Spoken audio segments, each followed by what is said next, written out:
Good morning बच्चों। हम लोग भारत का संवैधानिक विकास चैप्टर स्टार्ट किए हैं, जिसमें हम लोगों ने कल 1773 का रेगुलेटिंग एक्ट कंप्लीट किया था और उसके कॉन्सेप्ट को हम लोगों ने समझा था कि कैसे जो है ईस्ट इंडिया कंपनी प्लासी का युद्ध और बक्सर के युद्ध के बाद बंगाल, बिहार, उड़ीसा इस पर नियंत्रण स्थापित किया और भारत में द्वैध शासन व्यवस्था की शुरुआत किया। ठीक है, द्वैध शासन का तात्पर्य मैंने बताया था कि ईस्ट इंडिया कंपनी वो क्या कर रही थी, वो राजस्व एकत्रित कर रही थी। ठीक है, यानी कि कर वसूल करने का अधिकार किसके पास था? ईस्ट इंडिया कंपनी के पास। और शासन को चलाने का जो अधिकार था वो किसके पास था? वो था बंगाल के नवाब को। ठीक है, तो इस व्यवस्था को बोला गया द्वैध शासन व्यवस्था। तो ये बात मैंने बताया था किस तरह से जो है, मैंने बताया कि ईस्ट इंडिया कंपनी काफी ज्यादा जो है बंगाल को लूटा। ठीक है, ईस्ट इंडिया कंपनी के जो कर्मचारी थे उन्होंने जी भर के बंगाल को लूटा और धीरे धीरे बंगाल जो है क्या होगा, आर्थिक रूप से कमजोर होता जाएगा। तो इस लूट में अंग्रेजों का क्या फायदा हुआ, ईस्ट इंडिया कंपनी का क्या फायदा हुआ कि वो अपने तो संपन्न होते गए, ठीक, परंतु कंपनी जो है वो लॉस में जा रही थी।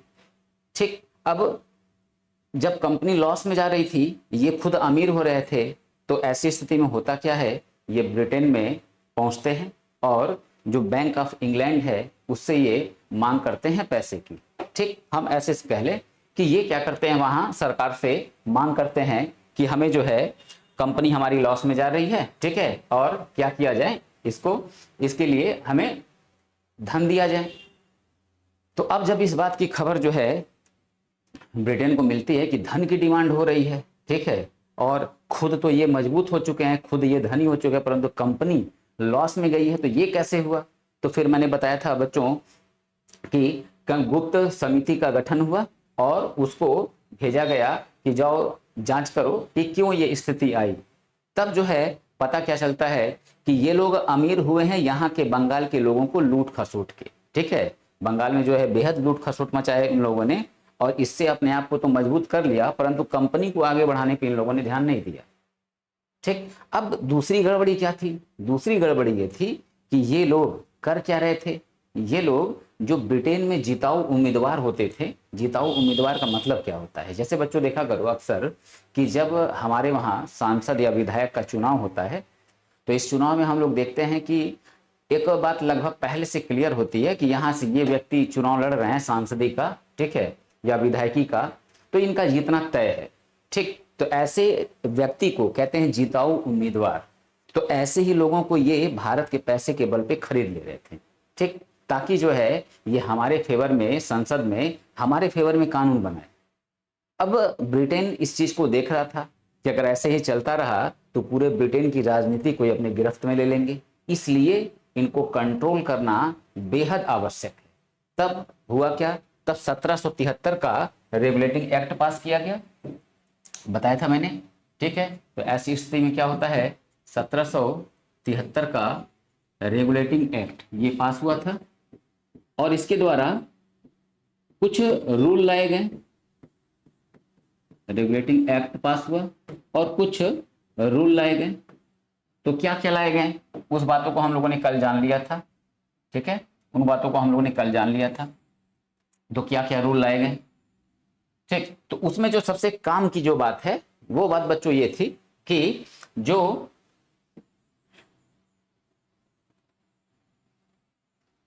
ज्यादा ही खराब बन गया मैं,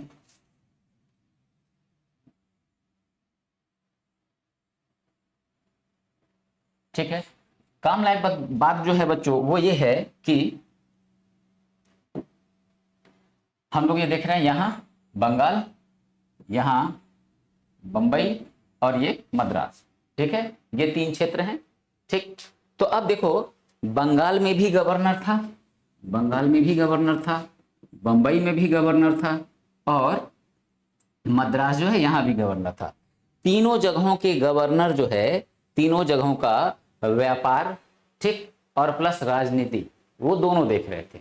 तो ऐसी स्थिति में होता क्या है कि जब ये लूट खसोट बहुत ज्यादा हो जाती है बंगाल में विशेष रूप से, परंतु बंगाल उस समय के भारत का सबसे समृद्ध देश था, सॉरी राज्य था, सबसे समृद्ध राष्ट्र था। तो अब बंगाल पे अपना नियंत्रण किसी भी स्थिति में ब्रिटेन नहीं चाह रहा था, यानी ईस्ट इंडिया कंपनी का नियंत्रण समाप्त हो, ये ब्रिटेन नहीं चाह रहा था।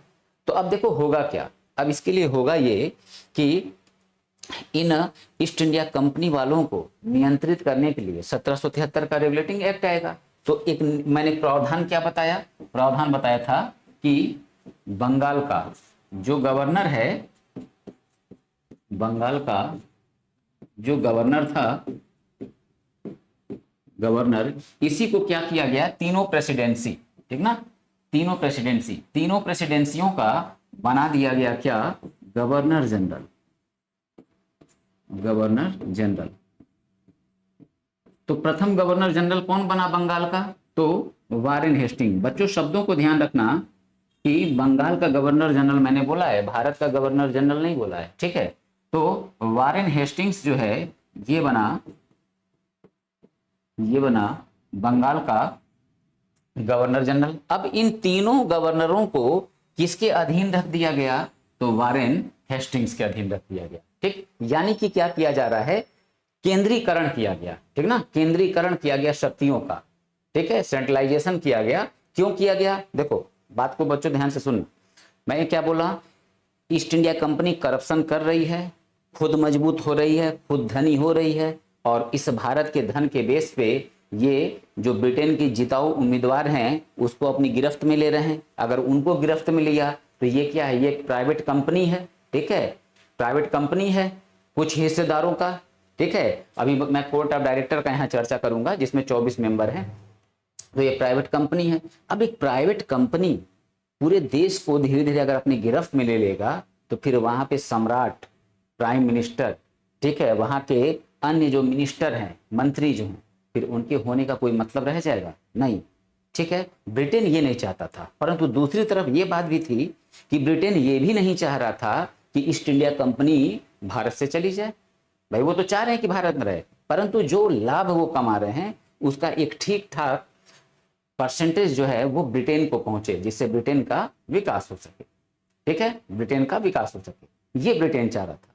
तो अब देखो होगा क्या, ईस्ट इंडिया कंपनी, ठीक, एक प्राइवेट कंपनी है जिसका मैंने नाम क्या बताया था, the merchant adventures trading into the east Indies, ठीक। परंतु हम लोग एक आसान भाषा में हम लोग कह देते हैं क्या, ईस्ट इंडिया कंपनी।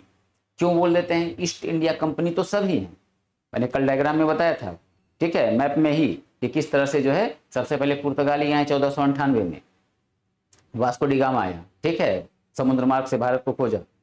तो पुर्तगाली आए, डच आए, ठीक है, अंग्रेज आए, डेनिश आए, फ्रांसीसी आए, परंतु इन सब में हम अंतिम में गुलाम किसके हुए, तो गुलाम हम लोग हैं ब्रिटिश के। और ये जो सारी कंपनियां, सबको ईस्ट इंडिया कंपनी ही कहा जाता है, परंतु ब्रिटेन ने हमको गुलाम बनाया तो हम लोग ब्रिटेन को ही आज ईस्ट इंडिया कंपनी के रूप में संबोधित करते हैं, ठीक। वही बात मैं भी यहाँ पे यूज कर रहा हूँ, ठीक है, कि ईस्ट इंडिया कंपनी मतलब ब्रिटेन, कहने का सेंस ये। तो अब ईस्ट इंडिया कंपनी का शासन भारत से चला जाए, वो ये भी, ठीक है, ब्रिटेन ये भी नहीं चाह रहा था। तो अब इसके लिए क्या आवश्यक था, इसके लिए आवश्यक ये था कि कुछ ऐसे इंतजाम किए जाएं कि ईस्ट इंडिया कंपनी वहां रहे, तो ठीक है, वहां रहे, परंतु हो क्या कि जो एक लाभ है वो ब्रिटेन तक पहुंचे। तो इनको क्या करना पड़ेगा, इनको करना पड़ेगा नियंत्रित। तो नियंत्रित करने के लिए ही, यानी रेगुलेट करने के लिए ही क्या लाया गया है, एक एक्ट, ठीक है, तो रेगुलेटिंग एक्ट। अब इसके तहत प्रावधान किए गए। तो जो बंगाल का गवर्नर था, इसी को क्या किया गया, पूरे भारत, पूरे प्रेसिडेंसी, मतलब 3 प्रेसिडेंसी हैं, ठीक है, बंबई, मद्रास और ये बंगाल, तीनों प्रेसिडेंसियों का बना दिया गया क्या, गवर्नर जनरल, ठीक। तो अब क्या होगा, गवर्नर जनरल जो है ये, और इसकी सहायता, अब चूंकि 3 जो है, 3 यहाँ पे प्रेसिडेंसी हो गए और गवर्नर जनरल अकेला है, तो इसलिए गवर्नर जनरल की सहायता के लिए क्या होगा, 4 सदस्यों वाली एक परिषद आ जाएगी, ठीक ना, 4 सदस्यों वाली एक परिषद, ठीक है बच्चों, 4 सदस्यों वाली एक परिषद। ये क्या करेगा, यही जो है सहायता करेगा किसकी, गवर्नर जनरल की। तो हम लोग जब चैप्टर स्टार्ट किए थे तो अपने चैप्टर में हम लोगों ने क्या शुरू में जाना था कि ये चैप्टर हम लोग पढ़ क्यों रहे हैं। ये चैप्टर हम लोग पढ़ इसलिए रहे हैं कि हमारे भारत के संविधान में आज जो चीजें दिखती हैं, चाहे संसद हुआ, चाहे सर्वोच्च न्यायालय हुआ, ठीक है, तो ये क्या हमारे संविधान निर्माता अपने दिमाग से सोच सोच के, ठीक है, ऐसी कोई चीज यहाँ पे लेते आए थे, लिख दिया था, बना दिया था अपने दिमाग से सोच के एकदम नई चीज? नहीं, ऐसा नहीं होता। तो क्या हुआ था? तो हुआ ये था कि अंग्रेजों ने क्या किया, अंग्रेजों ने संवैधानिक चीजों को भारत में लाना शुरू किया। और मैंने बताया था कि दुनिया में ब्रिटेन एक ऐसा पहला देश है, ब्रिटेन ऐसा पहला देश है जो संविधान की अपने यहाँ शुरुआत किया, या हम कह लें संविधान का वो क्या है, पितामह है, या संविधान की माता, सीधा सीधा बोला जाता है संविधान की माता, ठीक है, जननी बोला जाता है। तो ब्रिटेन ने क्या किया, संविधान की भारत में शुरुआत किया। तो वो क्या क्या हम लोगों को सिखा गए जो आज हमारे भारत के संविधान में है। तो यही बात एग्जामिनर हमसे पूछता है। आप अगर पहला वीडियो नहीं देखे हैं तो पहला वीडियो आप अनिवार्य रूप से देख लीजिए, ठीक है, जिसमें 1773 का रेगुलेटिंग एक्ट केवल एक एक्ट पे चर्चा हो पाई थी। क्योंकि थोड़ा सा इतिहास के पॉइंट्स को वहां चर्चा करना मजबूरी था, तो इसलिए ज्यादा हम लोग उसमें कुछ देख नहीं पाए थे, ठीक। तो अब 1773 के एक्ट के द्वारा बंगाल का गवर्नर जो है, ठीक, ये क्या होगा, बंगाल का गवर्नर तीनों प्रेसिडेंसियों का बना दिया जाएगा गवर्नर जनरल, और यहाँ पे एक गवर्नर नियुक्त कर दिया जाएगा, ठीक। और इस गवर्नर जनरल की सहायता के लिए नियुक्त कौन क्या होगा, अब इसकी सहायता के लिए नियुक्त होगा यहाँ पे 4 सदस्यों वाला परिषद, ठीक है। तो अब बच्चों समझना, ये जो 4 सदस्यों वाली परिषद जो है ना, यही परिषद देखो इंप्रूव होके हमारे सामने किस रूप में आएगा, यही इंप्रूव होके हमारे सामने आएगा कार्यपालिका के रूप में, ठीक है, कार्यपालिका, ठीक। तो मैं आप लोग को आगे बताऊंगा, ठीक है, सरकार के 3 अंग, सरकार के 3 अंग, सरकार के 3 अंग कौन कौन हैं, तो संसद है, कार्यपालिका है और न्यायपालिका, न्यायपालिका। इसको मैं अलग से पढ़ाऊंगा डिटेल में, ठीक है, न्यायपालिका, ये 3 अंग। तो इसमें देखो आज हमारे भारतीय संविधान में जो कार्यपालिका दिख रहा है, क्या ये कार्यपालिका जैसी संस्था हमारे संविधान निर्माताओं की देन थी? नहीं, ये भी क्या है, अंग्रेजों की ही देन है। बस हमने क्या किया, उसमें परिवर्तन किया, ठीक है। तो मैं वही बता रहा हूं कि क्या क्या अंग्रेज हमको दे के गए हैं, वही हम यहाँ इस चैप्टर में जानने का प्रयास कर रहे हैं। फिर एक काम की बात मैंने क्या बताया कि जो हमारा ये बंगाल है, यहाँ पे एक सर्वोच्च न्यायालय की स्थापना की गई, सर्वोच्च न्यायालय की स्थापना की गई, ठीक है, जिसमें एक मुख्य न्यायाधीश था और 3 अन्य न्यायाधीश नियुक्त हुए। तो अब बच्चों देखो, भारत में पहली बार क्या है, भारत में पहली बार न्यायालय जैसी संस्था का उदय हुआ। अब ये क्वेश्चन बन गया कि भारत में न्यायालय जैसी संस्था का उदय किस अधिनियम के द्वारा हुआ। तो न्यायालय जैसी संस्था का उदय हमारे वहां किस अधिनियम के द्वारा हुआ है, 1773 के रेगुलेटिंग एक्ट, एक्ट यानी अधिनियम, ठीक है। तो रेगुलेटिंग एक्ट जो है, इसके द्वारा हमारे वहां क्या हुआ, पहली बार न्यायालय जैसी संस्था आई। वरना क्या था, वरना पहले राजा क्या करता, राजा ही न्याय करता था, ठीक है। जैसे भाई जहांगीर, शाहजहां, ठीक है, अकबर, औरंगजेब, बहादुर शाह प्रथम, ऐसे बहुत से राजा हैं, ठीक है। मूवी वगैरह में भी हम लोग देखते हैं कि राजा जो है न्यायिक निर्णय करता है। बाहुबली में भी हमने देखा है भल्लाल देव को, ठीक है, तो न्याय करते हुए, देवसेना को हाथों में जंजीरें पहनाते हुए, तो राजा न्याय करता था। परंतु अब आ गए हमारे सामने वकील, जज, जो क्या होगा, जो आर्गुमेंट करेंगे, सबूतों को पेश करेंगे, उसके बाद क्या है, जज सजा सुनाएगा। तो आज हमारे वहां ये सिस्टम है कि नहीं? तो ये किसकी देन है? ये ब्रिटिशर्स की देन, ठीक। तो अब देखो बच्चों, 1700, अब ये कल की बात थी, ये कल की बात थी। आज क्या पॉइंट हमको जानना है, उसको देखते हैं, सुनना ध्यान से। ये जो रेगुलेटिंग एक्ट आया 1773 में, इस रेगुलेटिंग एक्ट में कमी थी, ठीक है, रेगुलेटिंग एक्ट में कमी थी। अब कमी क्या था, कमी ये था कि पहले एक थोड़ा सा ये भी जान ले, कमी थी, तो इस कमी को दूर करने के लिए एक नया एक्ट आएगा, ठीक है, इस कमी को दूर करने के लिए एक नया एक्ट आएगा। तो फिर कमी है क्या, तो कमी ये है कि बच्चों देखो, जैसे सुप्रीम कोर्ट की स्थापना हुई, सर्वोच्च न्यायालय की, ठीक, और इधर गवर्नर जनरल प्लस उसकी काउंसिल है, ठीक है, गवर्नर जनरल और उसकी काउंसिल। यहां देखते हैं गवर्नर जनरल प्लस उसकी काउंसिल यानी उसका परिषद, कितने मेंबर, 4 मेंबर, ठीक ना, 4 सदस्य, ठीक। और फिर यहां हम देखें, यहां सुप्रीम कोर्ट है। अब ध्यान से सुनना बच्चों, यहां पे जो ब्रिटेन ने किया, ठीक है, ब्रिटेन की संसद ने जो किया वो ये था कि इनको भी न्यायिक निर्णय की शक्ति दी गई थी, ठीक है, न्यायिक निर्णय की शक्ति इसके पास भी थी और सुप्रीम कोर्ट जो है इसके पास भी था। तो मेन तो यही न्याय करने के लिए था, परंतु कुछ शक्तियां इसके पास थी, ठीक, इसके पास थी। तो अब देखो बंगाल में क्या था, राजस्व वसूलने का अधिकार, राजस्व वसूलने का अधिकार किसके पास था, तो राजस्व वसूलने का अधिकार, राजस्व वसूलने का अधिकार किसके पास था, तो गवर्नर जनरल और उसकी काउंसिल, ठीक ना, इसके पास था, इसके पास।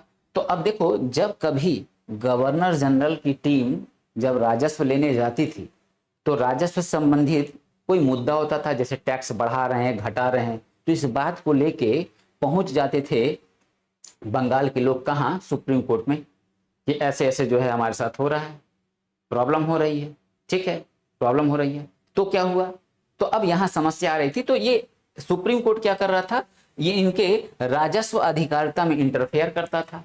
अब इसको होती थी दिक्कत, यार तुम्हारा न्याय करने का काम है, तुम कर रहे हो, तो हमारा भी न्याय करने का काम है, परंतु राजस्व वसूल करने का अधिकार हमारा है और तुम क्या कर रहे हो, जनता अगर पहुंच जा रही है तुम्हारे पास तो तुम हमारे काम में क्या कर रहे हो, टांग अड़ा रहे हो। अब इससे दोनों में जो है कॉन्फ्लिक्ट हो रहा था। अब इस बात की खबर जो है ब्रिटेन पहुंचती है, तो ब्रिटेन को लगता है कि हाँ रेगुलेटिंग एक्ट जो आया, हमने इनको नियंत्रित करने के लिए जो एक्ट लाया वो ठीक तो है, परंतु इसमें कुछ कमी रह गई, तो अब उसी कमी को दूर किया जाएगा। तो उस कमी को दूर कैसे किया जाएगा, अब यही बात हम लोगों को यहाँ पे जानना है। तो इसके लिए क्या होगा, इसके लिए अब एक एक्ट पारित होगा, ठीक है, जिसको हम कहते हैं एक्ट ऑफ सेटलमेंट 1781 यानी 1781 का संशोधनात्मक अधिनियम, ठीक। तो इसको बच्चों हम लोग लिखते हैं। अब देखो कैसे कमी दूर होगी,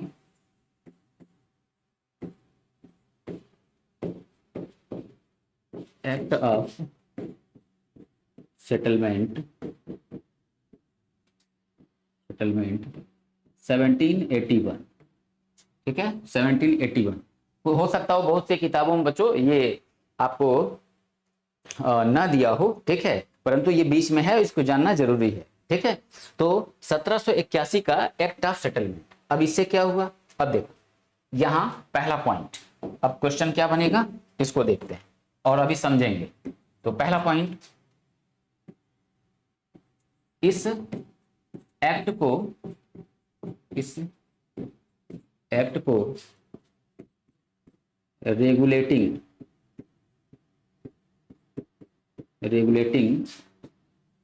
एक्ट में व्याप्त मतलब शामिल, व्याप्त कमियों को दूर करने के लिए लाया गया, बस दूर करने के लिए लाया गया। तो पहला क्वेश्चन तो यही बन गया, दूर करने के लिए लाया गया। तो आज का एक क्वेश्चन तो यही हो गया कि किस एक्ट के द्वारा 1773 के रेगुलेटिंग एक्ट में शामिल कमियों को दूर किया गया, तो एक्ट ऑफ सेटलमेंट 1781। अच्छा, इसके द्वारा और क्या किया गया, तो अब देखो इस एक्ट के द्वारा अगला काम यहां पे क्या हो रहा है, जो सर्वोच्च न्यायालय, शॉर्ट में लिखते हैं सुप्रीम कोर्ट, सर्वोच्च न्यायालय तथा गवर्नर जनरल प्लस उसकी परिषद के बीच की शक्तियों का सीमांकन किया गया, या शक्तियों को परिभाषित, ठीक है, परिभाषित किया गया। अब बच्चों समझना, परिभाषित किया गया। ठीक, अब समझना परिभाषित किया गया मतलब क्या, ध्यान से बच्चों बस खाली देखो, एकदम कॉन्सेप्ट क्लियर हो जाएगा। ठीक है, परिभाषित किया गया, परिभाषित किया गया मतलब क्या, जैसे यहाँ पे हम देख रहे हैं कि टकराव हो रहा है ना, ठीक है, टकराव हो रहा है, तो अब इसी टकराव को दूर करना था, तो कैसे दूर होगा, तो दूर ऐसे होगा, ये बंगाल, सुप्रीम कोर्ट यहाँ, तो अब देखो टकराव हो रहा है, गवर्नर जनरल उसकी परिषद एक तरफ और सुप्रीम कोर्ट जो है वो एक तरफ, न्याय दोनों कर रहे हैं। तो फिर हुआ क्या, आज देखो, आज भी हमारे वहां आज भी देखा करो, जब कार्यपालिका, कार्यपालिका इन द सेंस क्या, कार्यपालिका मैंने बताया है दो है, एक केंद्र की एक राज्य की। तो जो केंद्र की कार्यपालिका है, ठीक है, उसको हम संबोधित करके बात करें अगर, तो अब देखो कार्यपालिका आज भी कोई काम करती है, तो इस कार्यपालिका को आज हम आसान शब्दों में कह लो तो भारत सरकार।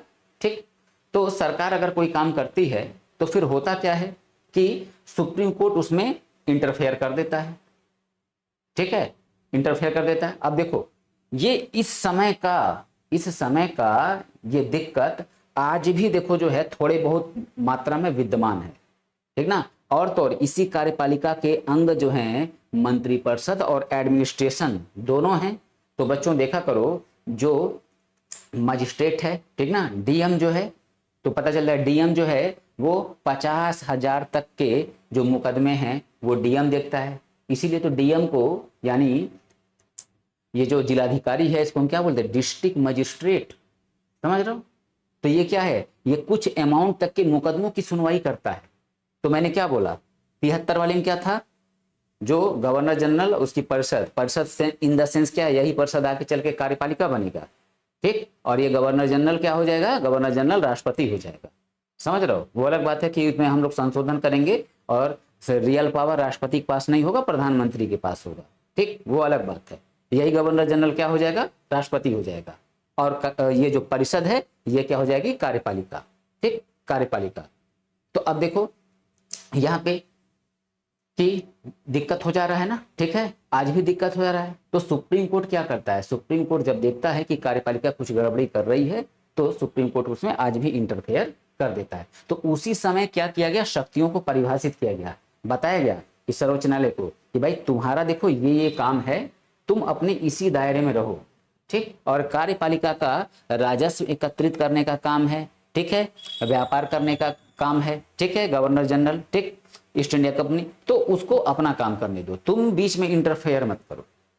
ठीक है, तो ये जो न्यायिक निर्णय था, ठीक है, वो अलग अलग बांटे गए कि भाई तुम्हारा जो काम है तुम अपना देखो, इसका जो काम है ये देखेगा। तो मेनली न्यायिक निर्णय कौन लेता, वो सुप्रीम कोर्ट, मगर कुछ मुकदमे जो है वो कौन देख रहा था, इसकी परिषद। ठीक है, तो अब इस तरह से क्या किया गया, दोनों के बीच में जो बवाल हो रहा था उस बवाल को क्या किया गया, टाला गया। ठीक है, टाला गया। स्क्रीनशॉट ले लो बच्चों। ठीक है, तो 2 पॉइंट ये हुए। अच्छा, एक पॉइंट बच्चों और ऐड करता हूं, ठीक है, एक पॉइंट और ऐड कर देता हूं, ठीक, समझने के लिए एक पॉइंट और ऐड करते हैं। देखो मैंने बताया था कि सर्वोच्च न्यायालय आया तो वो भाई न्याय तो करेगा करेगा, मुकदमों की सुनवाई करेगा। तो जब केस आते थे सुप्रीम कोर्ट में, तो सुप्रीम कोर्ट कभी कभी क्या करता था, निर्णय जब देता था ना, तो हमारा भारत विविधताओं का देश, बौद्ध, जैन, पारसी, मुस्लिम, हिंदू, ठीक है, ईसाई, तो बहुत से धर्म के लोगों का यहाँ पे निवास। ठीक है, और हमारे वहाँ बहुत से ट्राइब्स हैं। ठीक है, बहुत से ट्राइब्स हैं, आदिवासी, उनकी जो संस्कृतियां हैं वो अलग हैं। तो अब देखो जब सुप्रीम कोर्ट निर्णय देता था तो कभी कभी इसके निर्णय ऐसे होते थे कि धर्म के क्षेत्र में भी यह हस्तक्षेप कर देता था। ठीक है, जब धर्म के क्षेत्र में हस्तक्षेप करता था तो फिर उस स्थिति में बवाल उत्पन्न होता था। तो हुआ क्या कि इसी एक्ट में आदेश दिया गया सुप्रीम कोर्ट को, क्या कि सर्वोच्च न्यायालय अपने अपने निर्णय देते समय, अपने निर्णय देते समय भारतीयों की भारतीयों की भारतीयों की धर्म धर्म, उनकी संस्कृति, ठीक है, उनकी संस्कृति, उनके रीति रिवाज, उनकी मान्यताएं, ठीक है। तो इस क्षेत्रों में हस्तक्षेप करने से बचे, या जब भी निर्णय दे रहा हो तो वो इन क्षेत्रों को ध्यान में रख के निर्णय दे। अब सुनो, ये समस्या उस समय की आज भी जारी है।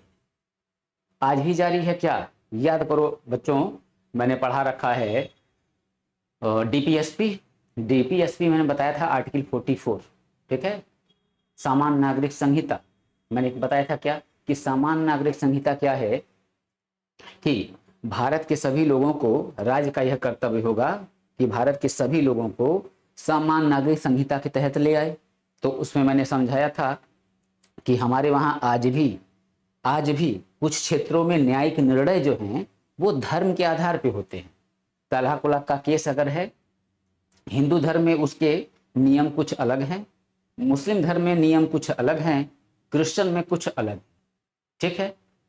तो आज भी देखो ये बच्चों खत्म नहीं हो पाया, उसी समय इंटरफेयर ना करने की बात की गई और देखो आज भी जारी है, ठीक है, आज भी ये जारी है। तो देखो हम लोग क्या कर रहे हैं, देखो काफी चीजें कहाँ से सब देखो अंग्रेजों की वजह से यहाँ पे आ रही हैं, समझ रहे हो। यही तो हम जानने का प्रयास कर रहे थे कि क्या क्या अंग्रेज हमको दे के गए हैं। तो यहाँ सिस्टम देख लो, ठीक। तो ये है 1781 का एक्ट ऑफ सेटलमेंट, जिसको लाने का उद्देश्य क्या था, रेगुलेटिंग एक्ट में शामिल कुछ कमी है, उन कमियों को दूर कर दिया जाए। तो कमी क्या थी? तो कमी इस बात की थी कि सर्वोच्च न्यायालय और गवर्नर जनरल, या हम कह लें उसकी परिषद, ठीक ना, और कह लें गवर्नर जनरल उसकी परिषद एक तरफ, सर्वोच्च न्यायालय एक तरफ, इन दोनों की शक्तियों को परिभाषित नहीं किया गया था कि किसकी क्या पावर है, ठीक ना, कौन क्या करेगा, ये क्लियर नहीं था। तो इसी बात को क्या किया गया, पूरी तरह क्लियर किया गया।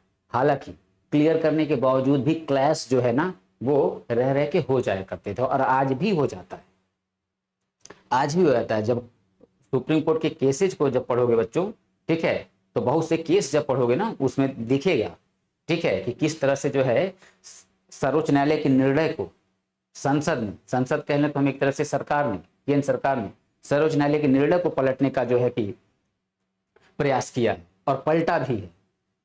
और सरकार जब अपने अधिकार क्षेत्र से बाहर जाकर कुछ करती है तो सुप्रीम कोर्ट जो है वो इनके ऊपर अटैक कर देता है। तो ये देखो ये दिक्कत आज भी बनी हुई है, ठीक है, उसी समय का, ठीक। चलो अब हम लोग देखेंगे अगला एक्ट, ठीक है। अब ये इसको भी स्क्रीनशॉट में डाल लो, ठीक है। चलो अगला एक्ट देखते हैं बच्चों। तो यहां होगा पिट्स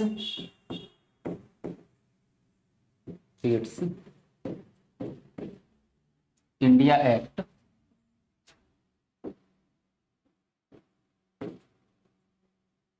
पिट्स इंडिया एक्ट 1784, 1784,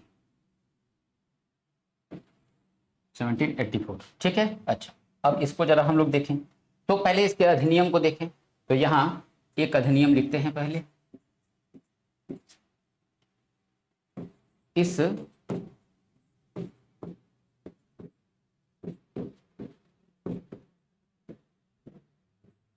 अधिनियम के द्वारा 6 सदस्यों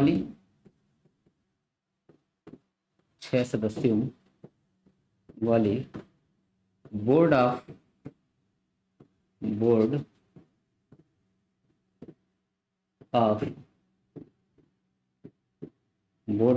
कंट्रोल, ठीक है, बोर्ड ऑफ कंट्रोल की स्थापना की गई, ठीक। बोर्ड ऑफ कंट्रोल की स्थापना की गई, ठीक। अच्छा अब यहाँ पे बच्चों हम लोग थोड़ा सा समझे, पीछे की कुछ बातों को मैं बताता हूं, ठीक है। जैसे देखो है क्या, यहां ऐसे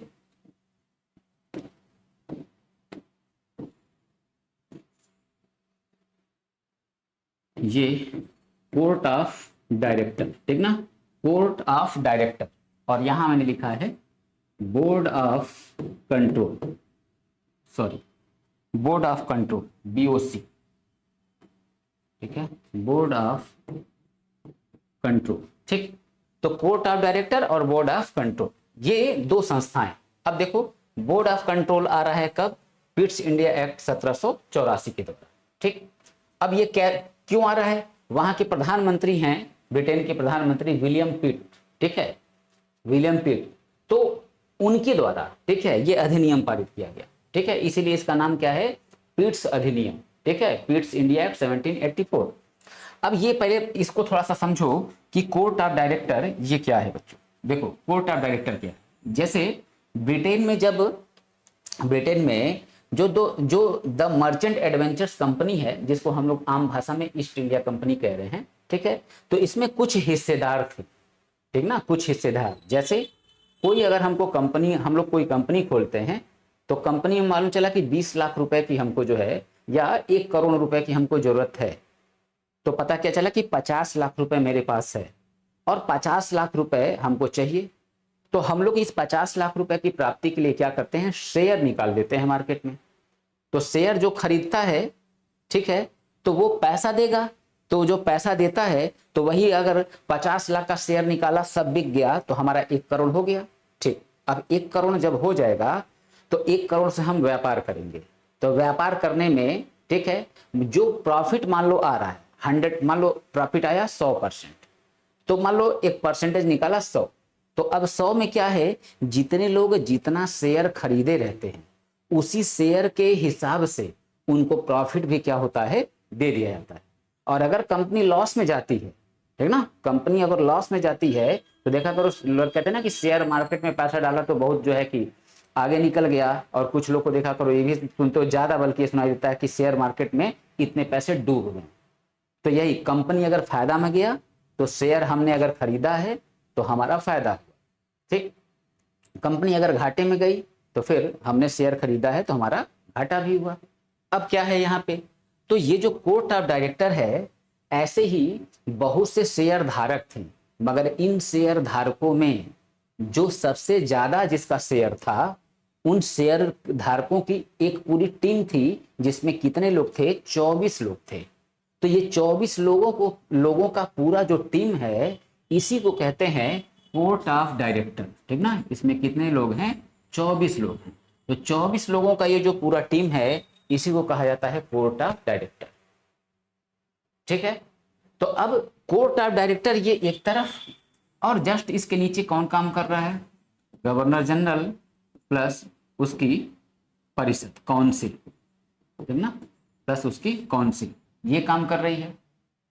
अब ये जो काम कर रहा है, इसके पास ट्रेड राइट जो है राजनीतिक और व्यापारिक, ठीक ना, तो व्यापारिक और राजनीतिक, ठीक है, तो पॉलिटिकल, राजनीतिक, और यहाँ ट्रेड, व्यापारिक। तो राजनीतिक और व्यापारिक अधिकार दोनों इसी के पास है। किसके पास, गवर्नर जनरल और उसकी परिषद। ठीक, इसी को हम क्या बहुत देर से संबोधित हम लोग कर रहे हैं, और आसान भाषा में हम लोग बोलते भी हैं, इसी को हम क्या यहाँ आज समझ रहे हैं, ईस्ट इंडिया कंपनी, EIC। ठीक, तो अब सुनो, 73 वाला एक्ट हमने देखा, 81 वाला एक्ट हमने देखा। तो अब 81 वाले एक्ट में क्या किया गया कि 73 के एक्ट में कमी थी, तो 81 के एक्ट से 73 के एक्ट की कमी को दूर किया गया। परंतु मूल उद्देश्य क्या है, मूल उद्देश्य था ब्रिटिश सरकार का कि ज्यादा से ज्यादा फायदा जो है वो ब्रिटेन को पहुंचे, और ईस्ट इंडिया कंपनी क्या हो, हमारे नियंत्रण में रहे। ठीक, तो अब ईस्ट इंडिया कंपनी को नियंत्रित और ज्यादा करने के लिए होगा क्या, यहाँ पे संसद अब और एक्ट पारित करता है। ठीक है, जिसको पेश किसने किया था, विलियम पिट ने, इसीलिए इसका नाम क्या पड़ा, पिट्स अधिनियम। तो 6 सदस्यों वाला बोर्ड ऑफ कंट्रोल स्थापित कर दिया। तो बोर्ड ऑफ कंट्रोल स्थापित किया, तो अब ये क्या करने वाला है, अब देखो ये बोर्ड ऑफ कंट्रोल जो है, इसमें कितने सदस्य हैं, 6 सदस्य हैं। तो ये 6 सदस्य वाला जो बोर्ड ऑफ कंट्रोल है, इसमें ब्रिटेन का एक मंत्री जो है ये भी शामिल है। ठीक ना, ब्रिटेन का मंत्री जो है ये भी शामिल है। ठीक, चांसलर जो है ये भी शामिल है। तो ले लाद के कितने लोग हैं, 6 लोग। और ये इंपॉर्टेंट, तो अब क्या होगा, अब देखो यहां से अब होने क्या जा रहा है, अभी गवर्नर जनरल और उसकी परिषद, इसके पास दोनों पावर है, राजनीतिक भी और व्यापारिक भी। यानी कि भारत के राजाओं से हैदर अली, टीपू सुल्तान, ठीक है, निजाम, मराठे, ठीक, तो इनसे जो लड़ाइयां वगैरह करनी है, जो भी कुछ है वो भी कर रहे हैं ये, तो ये क्या हो गया, राजनीतिक अधिकार। ठीक है, ईस्ट इंडिया कंपनी का राजनीतिक अधिकार।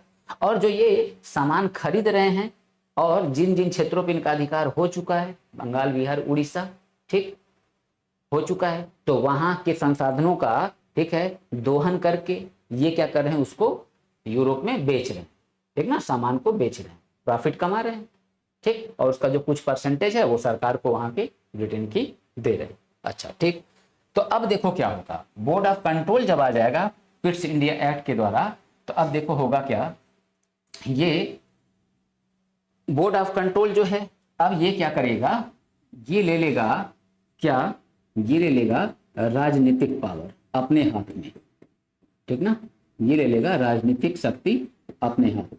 यानी कि अब लड़ाई वगैरह जो है, किसी से संधि वगैरह भारत के राजा से, ठीक है, वो ईस्ट इंडिया कंपनी यानी गवर्नर जनरल जो ईस्ट इंडिया कंपनी ये नहीं करेगा, ठीक है, ये नहीं करेगा, मतलब नहीं करेगा, मतलब ये नहीं बच्चों, इसको फिर से बताता हूं, जो बोर्ड ऑफ कंट्रोल है ये क्या, अब ये अधीन हो गए, ये अपने अधीन कर लेगा किसको, गवर्नर जनरल के राजनीतिक अधिकार को, राजनीतिक अधिकार को अपने अधीन कर लेगा।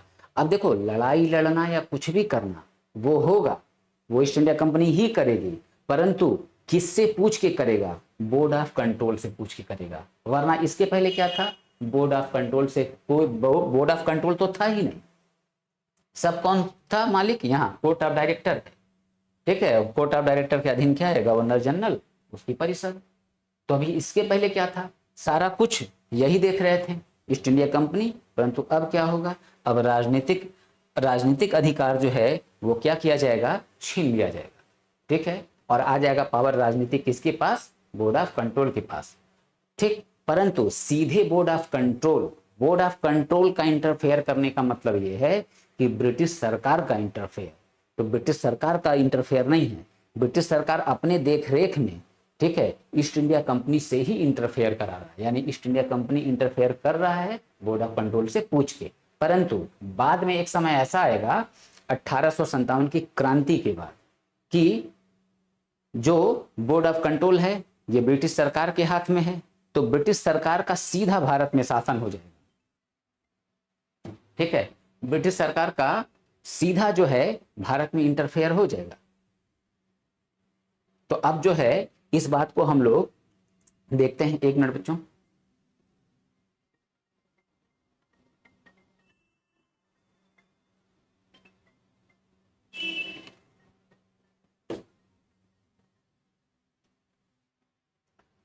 ठीक है, तो ये बात, तो अब देखो बोर्ड ऑफ कंट्रोल आया, तो ये क्या किया, अब ये यही किया कि फालतू का ये जो बार बार इन लोगों को एक्ट बना बना के कंट्रोल करना पड़ रहा है ना, 73 का एक्ट बना रहे हैं, ठीक है, फिर इसके बाद से जो है 81 का एक्ट बना रहे हैं, ठीक, बीच में अभी 2 एक्ट और, ठीक है, तो उसको हम लोग को नहीं पढ़ना। तो इस तरह एक्ट बना बना के कब तक कंट्रोल किया जाएगा, तो इससे बढ़िया ये हो कि इनको जो है हम क्या करें, डायरेक्ट कंट्रोल में करें। तो अब ये क्या करेंगे, बोर्ड ऑफ कंट्रोल बना के इस तरह से इनके राजनीतिक अधिकार को क्या करेगा, ठीक है, ब्रिटिश सरकार अपने अधीन कर लेगा, ठीक। अब राजनीतिक निर्णय कौन ले रहा है, बोर्ड ऑफ कंट्रोल ले रहा है, ठीक। तो यहां तक की बात क्लियर, ठीक, आगे बढ़ते हैं, ठीक है।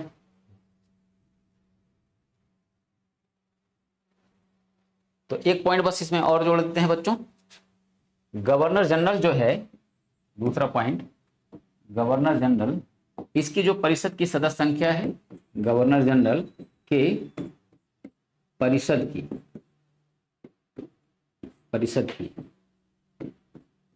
सदस्य संख्या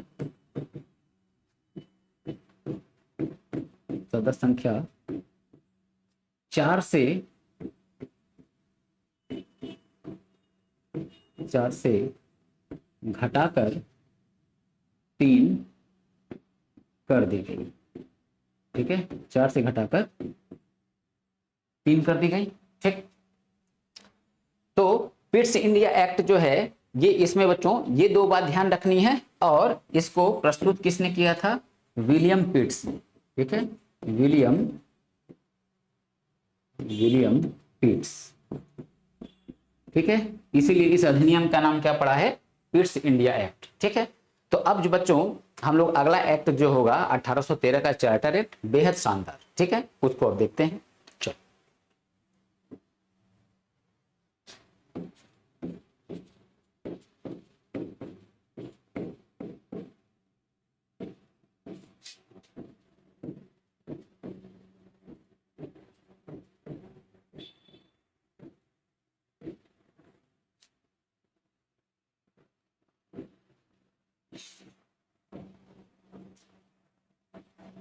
the charter act of India 1813, 1813। ठीक है, तो 1813 का चार्टर है। इसमें बच्चों हम लोगों को 3 पॉइंट लिखने हैं। 3 पॉइंट पहले लगातार लिख लिया जाएगा, उसके बाद हम लोग इसको आगे देखेंगे। ठीक है, इसको आगे देखेंगे, समझेंगे ये तीनों एक्ट क्यों आए। ठीक है, तीनों जो प्रावधान है इस एक्ट के तहत क्यों आए। तो तुरंत इसको जल्दी से लिखते हैं। पहला पॉइंट EIC। ठीक ना, अब देखो ईस्ट इंडिया कंपनी को शॉर्ट में EIC लिखूंगा, ईस्ट इंडिया कंपनी का व्यापारिक एकाधिकार, यानी ट्रेड मोनोपोली, व्यापारिक एकाधिकार समाप्त कर दिया गया।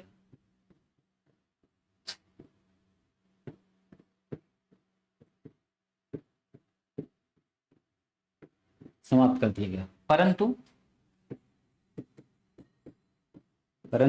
चीन देश के साथ, चीन देश के साथ सभी प्रकार का व्यापार और चाय पत्ती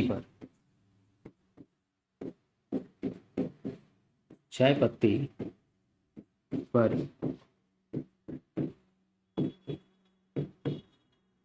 एकाधिकार बना रहा। ठीक है, एकाधिकार बना रहा। एक तो ये बात।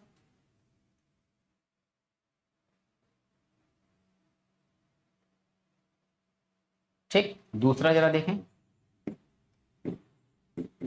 ईसाई मिशनरियों को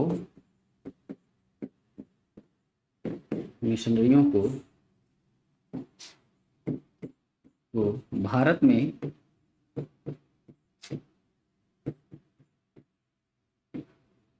धर्म प्रचार की अनुमति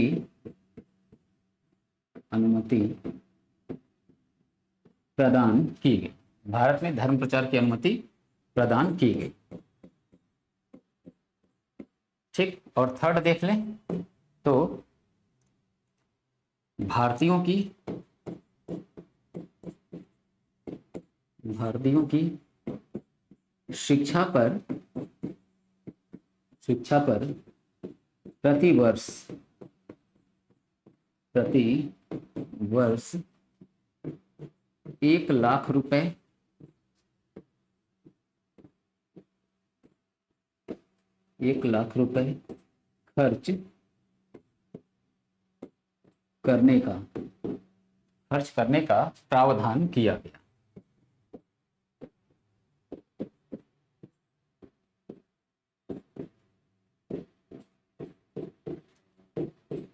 खर्च करने का प्रावधान किया गया। ठीक, ये बच्चों हमारे 3 पॉइंट्स हैं। ठीक, अब इसको सुनना जरूर, समझ लो ना, सुनना जरूर, कॉन्सेप्ट एकदम बेहद आसानी से क्लियर हो जाएगा। ठीक है, यहाँ बहुत परेशान होने की जरूरत नहीं है। ठीक, अब देखो यहां हम देखें तो सबसे पहले इस बात को समझा जाए कि ईस्ट इंडिया कंपनी का व्यापारिक एकाधिकार, ट्रेड मोनोपोली समाप्त कर दिया गया, परंतु चीन देश के साथ सभी प्रकार का व्यापार और चाय पत्ती पर एकाधिकार बना रहने दिया गया। ठीक है, इसका मतलब क्या है? देखो है क्या बच्चों, जैसे पहली बात यहां एक क्वेश्चन पूछ लिया जाएगा, इसको ध्यान में रखना बहुत जरूरी है। जैसे EIC EIC का व्यापारिक एकाधिकार, व्यापारिक एकाधिकार एकाधिकार निम्नलिखित में किस अधिनियम के द्वारा, निम्नलिखित में किस अधिनियम के द्वारा समाप्त किया गया? ठीक है, समाप्त किया गया, बस क्वेश्चन ये है, एकाधिकार समाप्त किया गया। ऑप्शन में बच्चों देखो, दो ऑप्शन मैं यहाँ पहले ही बता दूं, ठीक है, चारों लिखने की जरूरत नहीं है। 1813 और फिर अभी आगे पढ़ाऊंगा 1833। ये दो में बच्चों कंफ्यूजन होगा, क्यों होगा? क्योंकि 1833 के अधिनियम द्वारा क्या किया जाएगा, EIC का, ईस्ट इंडिया कंपनी का जो व्यापारिक एकाधिकार है ये पूरी तरह समाप्त कर दिया जाएगा। ठीक ना, व्यापारिक एकाधिकार पूरी तरह समाप्त कर दिया जाएगा, ये होगा। ठीक ना, व्यापारिक एकाधिकार पूरी तरह समाप्त हो जाएगा। तो अब पूरी तरह समाप्त होने का मतलब क्या कि यहां देखो, यहां, ठीक है, पूरी तरह समाप्त होने का मतलब क्या कि जैसे देखो यहां अभी एक अधिकार बना है ना, चीन देश के साथ सभी प्रकार का व्यापार और चाय पत्ती पर एक अधिकार, ठीक है, ये बना रहा। यानी कि हो क्या रहा है यहाँ पे कि जो 33 का एक्ट है, 33 के एक्ट में व्यापारिक एकाधिकार पूरी तरह खत्म, यानी कि अब चाय पत्ती प्लस चीन देश के साथ सभी प्रकार का व्यापार ब्रिटेन की अन्य कंपनियां कर सकती हैं। तो कुछ बच्चों को अभी इसी बात में दिक्कत हो रहा होगा कि सर इसका मतलब क्या है। चलो पहले इसी को समझ लो। व्यापारिक एकाधिकार का मतलब यहाँ ये है कि ब्रिटेन में जो द मर्चेंट एडवेंचर्स कंपनी जो था, ठीक ना, जो ईस्ट इंडिया कंपनी जिसको हम लोग कह रहे हैं, तो मर्चेंट एडवेंचर्स यानी ईस्ट इंडिया कंपनी के अलावा ब्रिटेन में अन्य कंपनी भी थी। ठीक ना, ब्रिटेन में अन्य कंपनी भी थी जो डिमांड कर रहे थे कि हमको भी भारत जैसे देशों के साथ व्यापार करने की इजाजत दी जाए, परंतु इजाजत मिल नहीं रही थी। तो ये लंबे समय से दबाव बनाए हुए थे कि हमें भी इजाजत मिले, ठीक, परंतु परिस्थितियां अभी अचानक नेपोलियन बोनापार्ट की वजह से ऐसी चेंज होंगी कि अनुमति मिलेगा अभी इनको कि जाओ ठीक है अब तुम लोग भी व्यापार करो। अभी उस पर आएंगे। अभी क्या समझ रहे हैं व्यापारिक एकाधिकार का मतलब? तो व्यापारिक एकाधिकार का मतलब यह है कि केवल ईस्ट इंडिया कंपनी का अधिकार, उसके अलावा ब्रिटेन की अन्य कंपनी भारत से व्यापार नहीं कर सकती। ठीक है, तो क्या हुआ, 13 के अधिनियम के द्वारा इनका एकाधिकार समाप्त कर दिया गया, परंतु एक छूट दे दी गई कि अभी भी भारत के अंदर चाय पत्ती का व्यापार और जो चीन देश है उसमें किसी भी प्रकार का व्यापार तुम ही लोग करोगे। जो अन्य कंपनी आ रही हैं ब्रिटेन की, ठीक है, भारत जैसे देशों में या एशिया में, ठीक है, तो वो चीन में एंट्री नहीं करेंगे और देशों में एंट्री करेंगे, भारत में भी एंट्री करेंगे, परंतु भारत में एंट्री करेंगे तो चाय पत्ती टच नहीं करेंगे, ये मतलब। परंतु 33 में क्या होगा, पूरी तरह खत्म हो जाएगा। तो क्वेश्चन क्या है, ईस्ट इंडिया कंपनी का व्यापारिक एकाधिकार निम्नलिखित में कब समाप्त किया गया? तो आंसर 1813। अगर यही रहा व्यापारिक एकाधिकार पूर्णतः कब समाप्त हुआ, तब आंसर हमारा है 1833। ठीक, 1833। अब मैटर है कि ये जो व्यापारिक एकाधिकार है, ठीक है, व्यापारिक एकाधिकार ये समाप्त क्यों हुआ? तो इसके बच्चों दो रीजन, ठीक है, इसके दो रीजन। अब दो रीजन कौन? तो पहले रीजन की बात करें तो पहला रीजन तो ये, जो अन्य कंपनी थी वो संसद पे दबाव बनाई हुई थी बराबर कि हमें भी जो है व्यापार करने की इजाजत दी जाए। दूसरी तरफ एक वैश्विक परिदृश्य बदलेगा, क्या? जैसे हम बच्चों देखो यहाँ देखे, ये यहाँ ऐसे ये यूनाइटेड किंगडम और यहाँ है ऐसे ये फ्रांस, ठीक ना, फ्रांस, ठीक। अब देखो बीच में जो है, बीच में यहाँ समुद्र है, ठीक ना, बीच में समुद्र। तो अब देखो था क्या, अब देखो था क्या, चलो अब था क्या, जैसे हम यहाँ देखें ऐसे, ठीक है, ये हो जा रहा है ब्रिटेन और इधर जो है ऐसे ये हो गया फ्रांस और पूरा इधर जो है यूरोप महाद्वीप के देश, ठीक है, और यहाँ हो गया है ब्रिटेन। तो देखो यहाँ पे फ्रांस में था कौन, राजा नेपोलियन, ठीक है, फ्रांस में राजा है नेपोलियन, ठीक है, नेपोलियन। तो नेपोलियन क्या करता है, ये फ्रांस, तो फ्रांस का राजा तो था ही ये, इसके अगल बगल के जो और यूरोप के देश थे ये क्या कर रखा था, उन सबको अपने अधीन कर लिया था। यानी कि इसका प्रभाव जो है वो यूरोप के और देशों में भी, पूरा यूरोप नहीं मगर यूरोप के और देशों में भी इसका प्रभाव था। यानी कि हम कह रहे हैं इसने क्या कर रखा था, यूरोप की कर दी थी नाकेबंदी, नाकेबंदी। अब क्या था, भारत से चीजें कच्चा माल ये ले आए, ब्रिटेन की कंपनी में इन्होंने क्या किया, सामान को बनाया, तो बनाने के बाद ये क्या करेंगे, बनाने के बाद ये उसको बेचते हैं, ठीक ना, बनाने के बाद ये क्या करेंगे, उसको बेचते हैं। तो बेचने के लिए एक बाजार चाहिए, तो बाजार यूरोप है। परंतु अब नेपोलियन बोनापार्ट, ठीक है, फ्रांस का ब्रिटेन से टकराव, तो अब टकराव होने की वजह से ये क्या किया, पूरा नाकाबंदी कर दिया। तो अब ब्रिटेन जो है घुस नहीं पा रहा है, ठीक है, समुद्र इधर, ब्रिटेन घुस नहीं पा रहा है यूरोप में, ठीक। तो अब इसको सामान को बेचने के लिए एक बड़ा बाजार चाहिए, ठीक, तो बड़ा बाजार चाहिए। अब बड़ा बाजार क्या, तो बड़ा बाजार ये कि भारत से जो कच्चे माल ले जाके ये लोग सामान बना लिए थे, ब्रिटेन में जो कंपनियां थी वहां पे सामान पूरा बच्चों भरे थे, ठीक है। अब उस सामान को क्या था, बेचना था, बेचना था। तो यूरोप में जो है वो तो बेचते हैं, उसके बावजूद जो है इनको और मार्केट की जरूरत थी, इनको और मार्केट की जरूरत थी। तो इस स्थिति में था क्या कि यूरोप की नाकेबंदी अगर हो गई तो चलो भारत में ही बेचें, परंतु भारत में तो तुम आने ही नहीं दे रहे हो, ब्रिटिश सरकार भारत में तो आने नहीं दे रही है, तो अन्य कंपनियों का प्रोडक्ट क्या होगा, खराब होगा। और अगर सेलिंग नहीं होगी तो वो इनकम टैक्स भी कहाँ सरकार को देगा, तो सरकार का भी नुकसान है। इसलिए क्या होगा, ईस्ट इंडिया कंपनी के अलावा जो ब्रिटेन की अन्य कंपनियां हैं, ठीक है, अन्य कंपनियां हैं, उनको भी दिया जाएगा इजाजत कि जाओ अब तुम लोग भी भारत से व्यापार करो। तो कच्चा माल खरीदना, बने हुए उत्पादों को भारत में बेचना, अब अन्य कंपनी भी क्या करेंगे, शुरू कर देंगे, ठीक है। तो यहां तक की बात क्लियर, ठीक। जब आधुनिक भारत का इतिहास पढ़ाऊंगा, ठीक है, उसमें ब्रिटिश शोषण के 3 चरण मैं पढ़ाऊंगा, ठीक है, 3 चरण पढ़ाऊंगा, तो वहां एक बार फिर मैं थोड़ा सा इसकी चर्चा वहां पे करूंगा, ठीक है। अब देखो अगला पॉइंट इसमें, ठीक, अगला पॉइंट क्या था, पहले इसको समझो बच्चों, ठीक है, पहले इसको समझो। भारतीयों की शिक्षा पर प्रतिवर्ष 1 लाख रुपए खर्च करने का प्रावधान किया गया।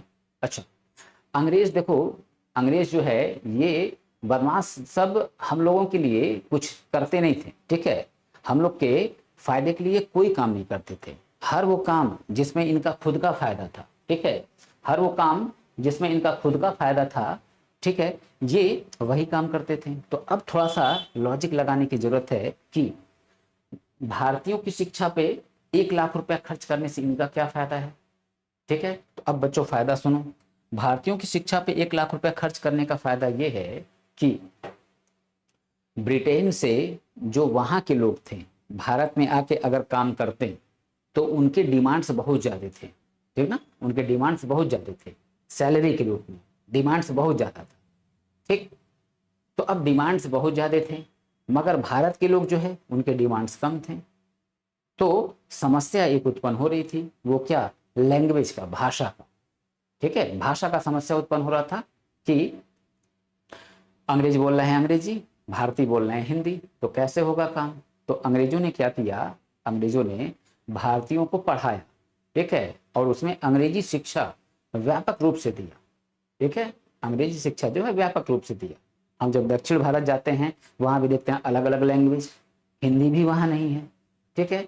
तो अंग्रेजों को एक बात ये समझ में आई कि अगर हिंदुस्तानियों को हिंदी की बजाय ये अंग्रेजी सिखा दिया जाए, ठीक है, अंग्रेजी सिखा दिया जाए तो होगा क्या, अंग्रेजी जब ये सीख लेंगे तो विचारधाराएं भी जो होंगी वो इनकी अंग्रेजों की तरह होंगी, ठीक है, जब अंग्रेजी बोलेंगे, ठीक, तो अंग्रेजी कल्चर जो है उसको भी एडॉप्ट करेंगे, अंग्रेजी कल्चर जो है उसको भी ये एडॉप्ट करेंगे। तो होगा क्या, तो कहीं ना कहीं क्या होगा, ये एक ब्रिटिश समर्थक वर्ग हम तैयार कर लेंगे। तो अंग्रेजों की ये सोच भी थी, ठीक, तो ब्रिटिश समर्थक वर्ग भी तैयार हो जाएगा। और दूसरा फायदा वहां पे ये होगा कि इनको काम करने के लिए क्लर्क जो है सस्ते दर पे, ठीक है, सस्ते वेतन में, कम वेतन में मिल जाएंगे। तो इसलिए भारतीयों की शिक्षा पे इन लोगों ने क्या किया, 1 लाख रुपए प्रति वर्ष खर्च किया। ठीक। थर्ड पॉइंट, ईसाई मिशनरियों को भारत में धर्म प्रचार की अनुमति प्रदान की गई। ठीक है। अब जो ईसाई जो मिशनरी है, ईसाई मिशनरी मतलब जो पादरियों का, जैसे हम लोग में पंडित होते हैं, ब्राह्मण होते हैं, उसी तरह ईसाइयों में पादरी होते हैं। ठीक है, पादरी, इनका मुखिया होता है बिशप। ठीक ना। तो ये ईसाई जो है, ईसाइयों का, ये पादरियों का जो टीम है, ये अब आएगा भारत, और भारत में आके ये क्या करेगा, ये धर्म प्रचार करेगा। और ये क्या होगा, गली मोहल्ले, स्कूल, कॉलेज, अस्पताल, हर जगह ये घूमते पाए जाते थे। ठीक है, हर जगह घूमते पाए जाते थे। पिताजी, आपने बड़े भाइयों से बात करना बच्चों, ठीक है, विशेष रूप से पिताजी से बात करोगे तो बताएंगे वो लोग कि पहले स्कूलों में फ्री में ईसा मसीह की जो है किताबें, ठीक ना, यीशु, ठीक है, इनकी बुक्स वगैरह जो है फ्री में स्कूलों में बंटा करती थी, फ्री में स्कूलों में बांटते थे। ये बहुत समय से चल, क्यों बांटते थे, कि ईसाई धर्म का क्या हो, प्रचार हो। अब ईसाई धर्म के प्रचार से क्या फायदा, वही बात हो गई, ईसाई धर्म का प्रचार कराएंगे तो ज्यादा से ज्यादा क्या होगा, लोग ईसाई बनेंगे, अंग्रेज बनेंगे, और जब अंग्रेज बनेंगे, ईसाई बनेंगे, तो ये क्या होगा, ये भी तो ब्रिटिश समर्थक एक वर्ग ही होगा। तो ब्रिटिश समर्थक अगर वर्ग होगा तो अंग्रेजों की नीतियां भारत में क्या है, शोषणकारी। देखो, मुगल भारत आए तो मुगल भारत के ही होके रह गए, इन्होंने जो कुछ भी किया, ठीक है, वो यहीं पे किया। ठीक है, हम अर्थव्यवस्था का एक रूल है कि आप अगर, एक राजा शराब भी पी रहा है बहुत ज्यादा, ठीक है, हर तरफ शराब वराब ही चल रहे हैं, मतलब एक ऐसो आराम वाली जिंदगी चल रही है, भौतिक वस्तुएं हैं, तो वो हमारे देश को कहीं ना कहीं जो है उसका किसी भी तरह, फायदे नुकसान हर चीजों के होते हैं, वो अलग बात है, ठीक है, नुकसान भी है, तो वो कहीं ना कहीं पैसा जो है ना, जो खर्च होगा वो पैसा हमारे देश में रहेगा। परंतु अंग्रेजों ने क्या किया, अंग्रेज कभी भारत का नहीं बने। उनके दिमाग में एक बात क्लियर थी कि जैसे आज की डेट में मजदूर जाता है सऊदी अरब कमाने, कुवैत, कतर जाता है कमाने, और उसको ये पता रहता है कि हमको भारत ही आना है, हमारा देश भारत ही है, हम केवल यहाँ तब तक हैं जब तक एक ठीक ठाक अमाउंट हम कलेक्ट नहीं कर ले रहे। तो कहते हैं ना, पैसा कमा के आया तो आलीशान घर बनवा दिया, ठीक है, बिल्डिंग खड़ी हो गई, कार खड़े हो गए, ठीक, व्यापार कर लिया। तो इस रूप में अंग्रेज थे। तो उनका एकमात्र उद्देश्य क्या था, भारतीयों का शोषण करके अपने आप को मजबूत रखना, ठीक है, अपने आप को धनी करना, अपना विकास करना। ठीक है, तो इसलिए होगा क्या, इसलिए ये भारत में क्या करेंगे, ईसाई मिशनरियों को भेजेंगे कि जाओ जाओ प्रचार करो और ज्यादा से ज्यादा लोगों को ईसाई बनाओ। और देखो एक बात और बच्चों, सबसे ज्यादा ध्यान इनका भारत और चीन पे ही रहा। ठीक है, भारत पे ज्यादा रहा इनका ध्यान। रेगुलेटिंग एक्ट वगैरह भी जो आ रहा है, ठीक है, रेगुलेटिंग एक्ट वगैरह भी जो आ रहा है वो और इसलिए आ रहा है क्योंकि भारत जो है, देखो अमेरिका जो है ना, ये भी ईस्ट इंडिया कंपनी के कंट्रोल में था, ब्रिटेन के कंट्रोल में, ईस्ट इंडिया कंपनी नहीं शब्द यूज करेंगे, ब्रिटेन के कंट्रोल में अमेरिका भी था। परंतु अमेरिका जो है वो धीरे धीरे, जैसे भारत में परिस्थितियां तैयार हुई 1945 के बाद कि हाँ अब जो है भारत आजाद हो जाएगा, वैसे ही वहां अमेरिका की स्थिति थी। वहां लगभग लगभग 1770, ठीक है, 70 में ही क्लियर था, स्पष्ट होता जा रहा था कि अब अमेरिका जो है स्वतंत्र हो जाएगा, किससे, ब्रिटेन से। तो भारत पे पकड़ मजबूत बनाना इनके लिए अति आवश्यक था। और देखो 1776 में अमेरिका स्वतंत्र हो भी गया, इसलिए जो है ना, ये भारत पर अपनी पकड़ बहुत ज्यादा मजबूत करेंगे। ठीक, तो 1813 के ये 3 पॉइंट्स हैं, इसको हमने समझा। अब हम 1833 वाले में आएंगे, उसमें देखा जाएगा कि ये क्या कर रहे हैं, ठीक है, क्या पॉइंट्स एग्जामिनर हमसे पूछ रहा है, उन सारी बातों को हम लोग समझा जाएगा। ठीक, तो आज की क्लास को बच्चों यहीं रोकूंगा, और अब जो है 33 वाला जो एक्ट है वो कल आप लोग को पढ़ाऊंगा। ठीक, आप वीडियो देखो, अगर दिक्कत आती है तो कमेंट्स में बच्चों बताना कि सर टू दी पॉइंट चीज़ों को बताइए, ये बहुत ज़्यादा मतलब फील हो रहा है, ठीक है, यूपीएससी टाइप का या कुछ भी ऐसा। तो अगर ऐसा कुछ फील हो बच्चों तो बताना, मैंने पहले वाले वीडियो में भी बोला था, हालांकि पहले वाले वीडियो का जो है कि थोड़ा सा टेक्निकल प्रॉब्लम होने की वजह से वीडियो जो है लेट से पहुंचा, ठीक है, दोपहर के बाद वीडियो जो है पहुंच पाया था, टेक्निकल प्रॉब्लम होने की वजह से बहुत से बच्चे उसको देख नहीं पाए हैं। जो नहीं देख पाए हैं पहले वो इस वीडियो को देख लें, फिर उसके बाद इसको जो है वो देख लेंगे। ठीक है, हालांकि ये बात मैं पहले बोल चुका हूँ। ठीक, तो उस वीडियो को भी जरूर देख लेना। ठीक, तो बाकी हम लोग 1833 का, ठीक है, जो ये चार्टर एक्ट होगा उसको कल देखते हैं। ठीक है बच्चों, तो कल मिलते हैं।